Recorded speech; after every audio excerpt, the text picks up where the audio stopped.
Good evening and welcome to ISTV Evening News. I'm Jalasmi Ngangbom with the news. First, the headlines. Consumer Affairs Minister Y. Irabot blames state administration for the present situation. Students and teachers of different schools stage demand resumption of regular classes. And 12th Mairapaibi Day observed across the state today. Now the news in detail. Consumer Affairs, Food and Public Distribution Minister Y. Irabot today categorically stated that the state administration is responsible for the prevailing situation in the state. Speaking at the public meeting held at Chingmairong Community Hall, the minister said the government has failed to provide security to those who need them. The meeting was organized by the people of the area to express their gratitude to the minister, who has launched a goodwill mission on National Highway 53 to solve the suffering of the people who are facing innumerable difficulties due to the economic blockade called by several Naga bodies on the two lifelines of Manipur. Speakers at the meeting condemned Thursday's Noni incident where armed NSC and IM cadres threatened the people and hijacked a jeep which was carrying people from Imphal. The minister also made an appeal to the people to call off counter-economic blockade at a public meeting at Konghampat today. As a part of his goodwill mission, Y. Irabot spoke at a meeting at Konghampat, Mayailekai. Those who spoke at the meeting lauded the minister for his initiative and courage in bringing loaded good trucks from Jiribam. The people of the area decided to call off counter-blockade following Y. Irabot's appeal and work for the welfare of the state. Meanwhile, students of CC Higher Secondary School today staged a sit-in protest in front of the school demanding resumption of regular classes. They also demanded sufficient of petrol as school van services have been badly affected by the severe scarcity of petrol and diesel. The students displayed placards like "We want peace, students are the pillars of the nation."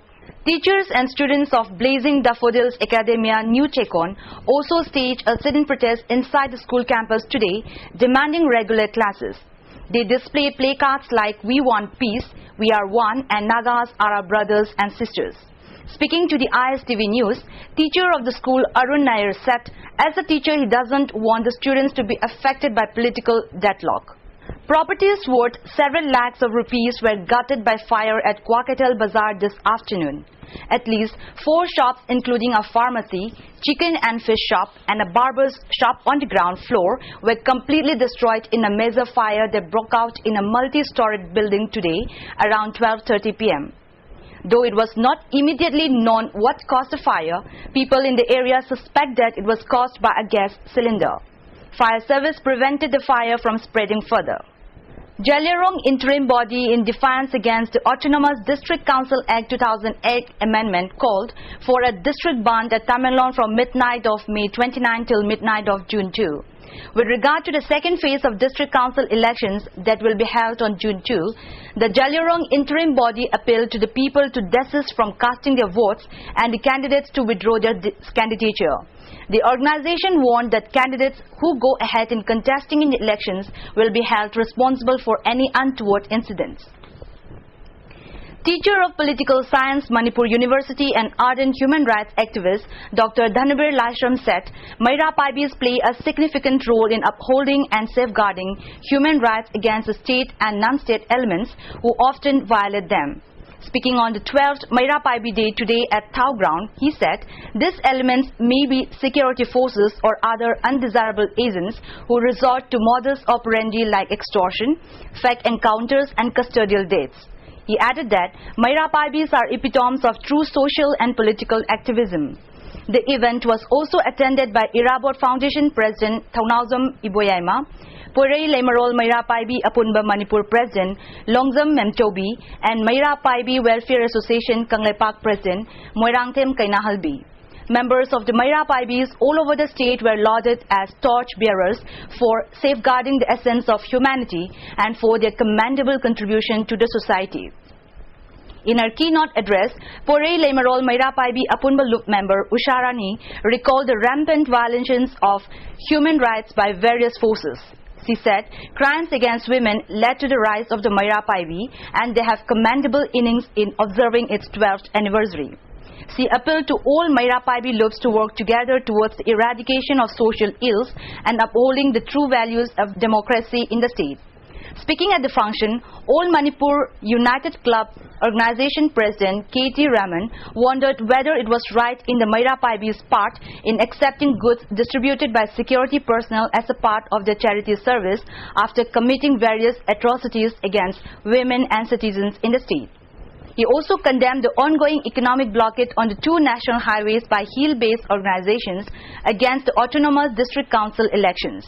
He said that the agitating organizations should have voiced their concerns when the 2008 amendment to the Autonomous District Council Act was being made, and organizations should have boycotted the votes instead of imposing the economic blockade. He added that instigators of violent activities in the implementation of the economic blockade must be appropriately dealt with by the state government. Brushing aside the threat of a counter-blockade in Assam, the Nagaland Students Federation NSF on Thursday decided to intensify the ongoing ban on all the Manipur vehicles in Naga inhabited areas.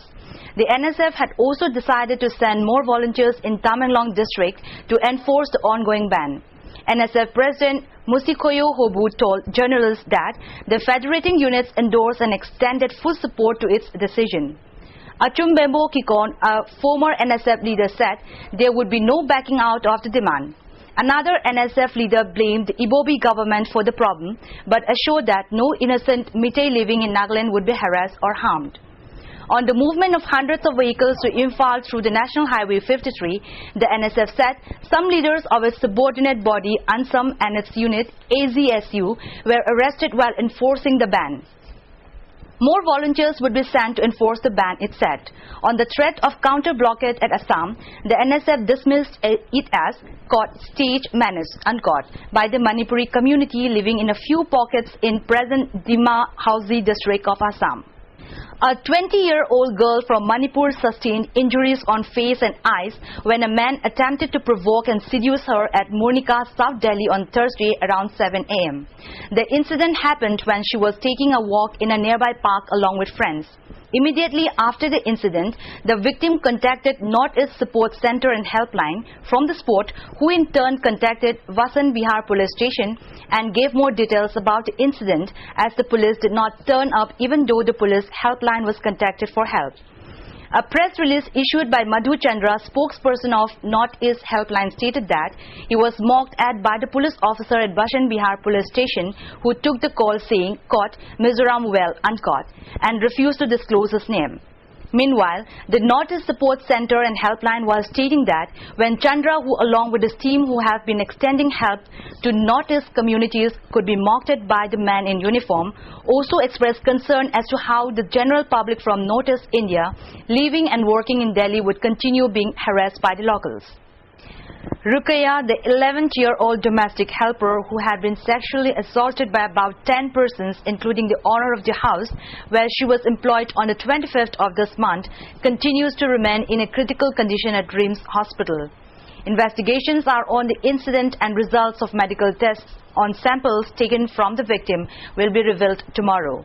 A relative of the victim, Advocate Muhammad Manawar of Mayang Imphal, had filed an FIR under Section 376, 34 of the Indian Penal Code at Porompat Police Station.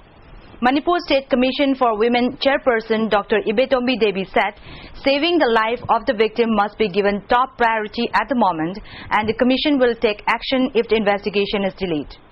That's all we have in the news, but before we conclude the headlines once more. Consumer Affairs Minister Y. Rabot blames state administration for the present situation. Students and teachers of different school stage demand resumption of regular classes. And 12th Mairapaibi Day observed across the state today. Thanks for staying with us, and goodbye.